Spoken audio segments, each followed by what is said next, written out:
रात के ठीक 2:17 बजे मेरा फ़ोन अचानक बजा। नींद इतनी गहरी थी कि पहले तो समझ ही नहीं आया क्या हो रहा है, लेकिन जब स्क्रीन पर नज़र गई तो दिल जैसे एक पल के लिए रुक गया। कॉल किसी अनजान नंबर से थी और अजीब बात यह थी कि उस नंबर में सिर्फ 7 अंक थे। मैंने कॉल उठाई, हेलो।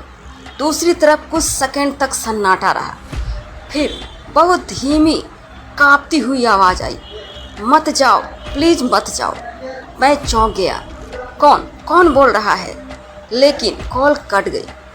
मैं कुछ देर तक फ़ोन को घूरता रहा, दिल की धड़कन तेज हो गई थी। दिमाग में सवाल ही सवाल, ये कौन था और मत जाओ से उसका क्या मतलब। मैंने सोचा शायद कोई मजाक होगा, फ़ोन साइलेंट किया और फिर सोने की कोशिश की, लेकिन नींद गायब हो चुकी थी। सुबह उठकर सब कुछ नॉर्मल लगने लगा। मैंने खुद को समझाया शायद सपना था, लेकिन जब कॉल लॉग चेक किया वो नंबर सच में मौजूद था। उस दिन मुझे अपने दोस्त रवि के साथ एक लंबी बाइक ट्रिप पर जाना था। हम पिछले 2 हफ्तों से इसकी प्लानिंग कर रहे थे। सब कुछ तैयार था, लेकिन जैसे ही मैं घर से निकलने लगा वो आवाज़ फिर मेरे दिमाग में गूंजने लगी, मत जाओ। मैंने सिर झटका और खुद पर हंस पड़ा। यार तू भी ना बेवजह डर रहा है।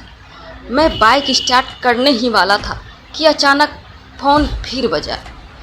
इस बार भी वही अनजान नंबर। दिल की धड़कन अचानक बढ़ गई। कुछ सेकंड तक मैं स्क्रीन देखता रहा, फिर हिम्मत करके कॉल उठाई, हेलो।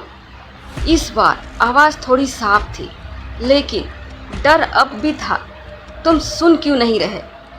अगर गए तो वापस नहीं आओगे। मेरे हाथ ठंडे पड़ गए। तुम कौन हो? ये सब क्यों कह रहे हो? लेकिन जवाब देने के बजाय दूसरी तरफ बस भारी सांसों की आवाज़ आई और फिर कॉल कट। अब बात मजाक से आगे बढ़ चुकी थी। मैं कुछ देर वहीं खड़ा रहा, मन में एक अजीब सा डर बैठ गया था।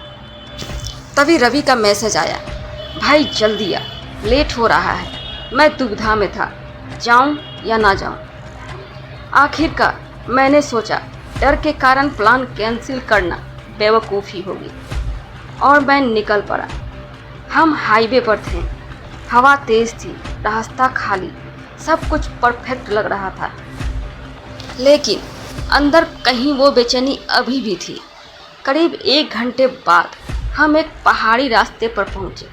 सड़क थोड़ी छोटी थी और मोड़ खतरनाक। मैं आगे चल रहा था, रवि पीछे था। तभी अचानक मेरा फ़ोन जेब में वाइब्रेट हुआ। मैंने ध्यान हटाया बस 1 सेकंड के लिए, और उसी 1 सेकंड में सामने से आ रहा ट्रक बहुत करीब आ चुका था। मैंने बाइक मोड़ने की कोशिश की, लेकिन कंट्रोल बिगड़ गया।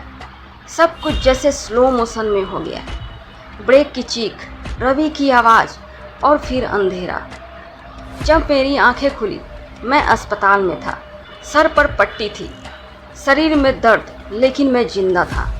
पहला सवाल यही था, रवि कहाँ है? डॉक्टर ने नज़रें झुका ली, वो नहीं बच पाया। मेरे अंदर कुछ टूट गया। मैं घंटों तक छत को देखता रहा, खुद को दोष देता रहा। अगर मैं ध्यान नहीं भटकाता, अगर मैं वो कॉल नहीं उठाता। तभी मुझे याद आया फ़ोन। मैंने कांपते हाथों से फ़ोन उठाया और कॉल लॉग खोला। वही अनजान नंबर, आखिरी कॉल, एक्सीडेंट से ठीक पहले। दिल ज़ोर ज़ोर से धड़कने लगा।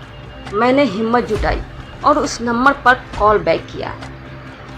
फ़ोन बजा, 1 बार 2 बार, फिर कॉल उठी, हेलो। मैंने धीरे से कहा। कुछ सेकंड चुप्पी रही, फिर जो आवाज़ आई उसे सुनकर मेरे रोंगटे खड़े हो गए।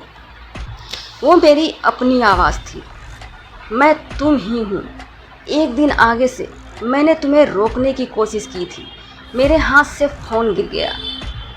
कमरे में सन्नाटा छा गया, लेकिन दिमाग में एक ही बात गूंज रही थी, अगर मैंने उस रात उस आवाज़ को सच में सुना होता तो शायद आज रवि जिंदा होता और शायद मैं ये कहानी लिख नहीं रहा होता। आपको ये स्टोरी कैसी लगी कमेंट करके ज़रूर बताएं।